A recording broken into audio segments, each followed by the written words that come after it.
Welcome to the very exotic religion of Islam, where today, me, Arvind Sridharan, Richard Chen, Kishan Srikanth, and Michael Hash will be discussing the various aspects of Islam. To begin with, we have Kishan Srikanth discussing about the brief historical background and the major deities of the religion. Take it away, Kishan. Islam is a monotheistic religion that is articulated by the Quran, which is a holy and sacred text of the Islam religion, as well as the teaching of Muhammad, who is considered to be the last and greatest prophet of Allah. In fact, Muhammad introduced the Islam religion to a small city known as Mecca, but his ideas were unfortunately shunned away. So he took his ideas of the Islam religion and moved it to another small city northwest known as Medina, and his ideas were greatly and warmly accepted. Soon, he built up an army and basically took over the small city of Mecca. This early conquest expressed itself later in Islamic history, with the caliphates expanding the religion through conquest of the Middle East as well as beyond. The main deity of the Islam religion is known as Allah, who is the supreme and only God of the Muslim religion.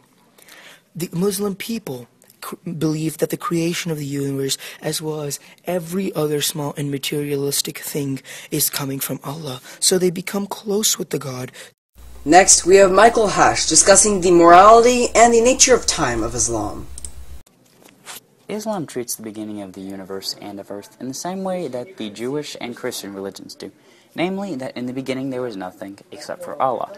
Now, after this, Allah proceeded to create all of existence in the ensuing 6 days, resting on the 7th.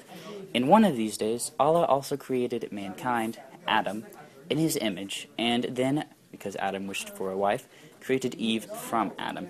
Now, this is essentially how humans entered into existence in the Islamic religion, and since then humans have propagated throughout the world to the point of where we are now.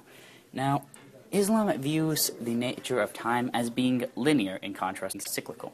Now, in the linear time, there's a definite start, the creation of everything in the first 7 days, and not necessarily a definite end, as we can see in Islam, with essentially eternity being the result.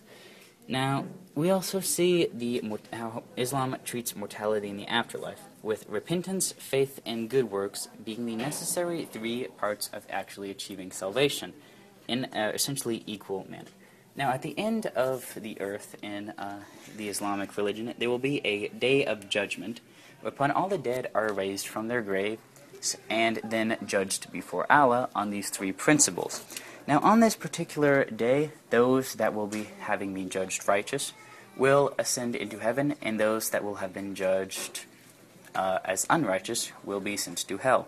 Now, this concept can also be seen in the predestination of Islam, with those who are righteous and unrighteous essentially having been created that way, instead of having the free will to make it up.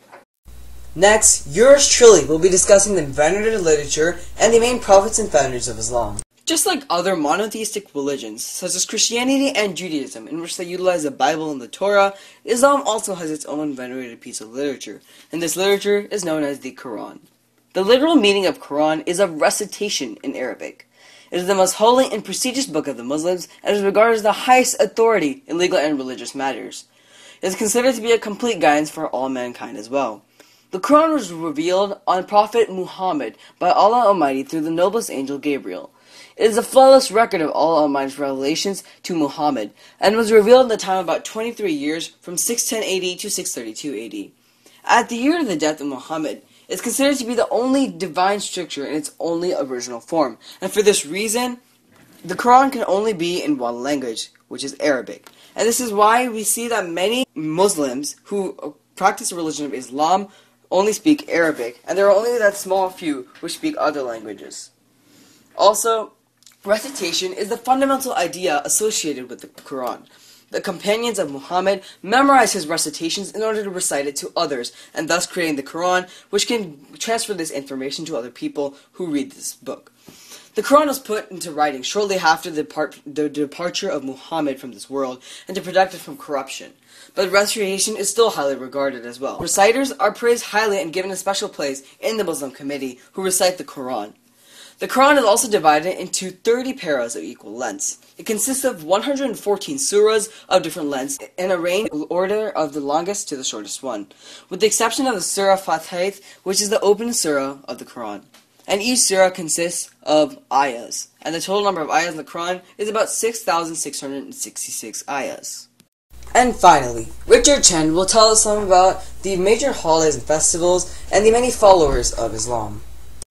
There are many holidays in the Islamic religion, including Islamic New Year, Ashura, Mawlid al-Nabi, Laylat al-Barat, Laylat al-Qadr, Eid al-Fitr, Eid al-Adha, and most importantly, Ramadan, where fasting occurs, one of the 5 major pillars of Islam.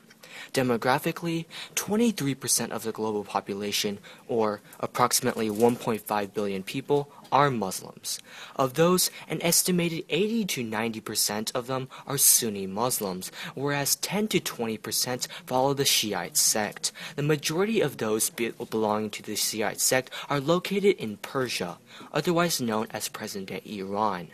There are approximately 50 countries in the world today that are Muslim majority, and the majority of those countries are located in either Northern Africa or the Middle East. However, Indonesia remains to be the country that has the largest percentage of its population to follow Muslim. Hopefully some of these facts about Islam that we have said today might help you decide whether to convert to Islam.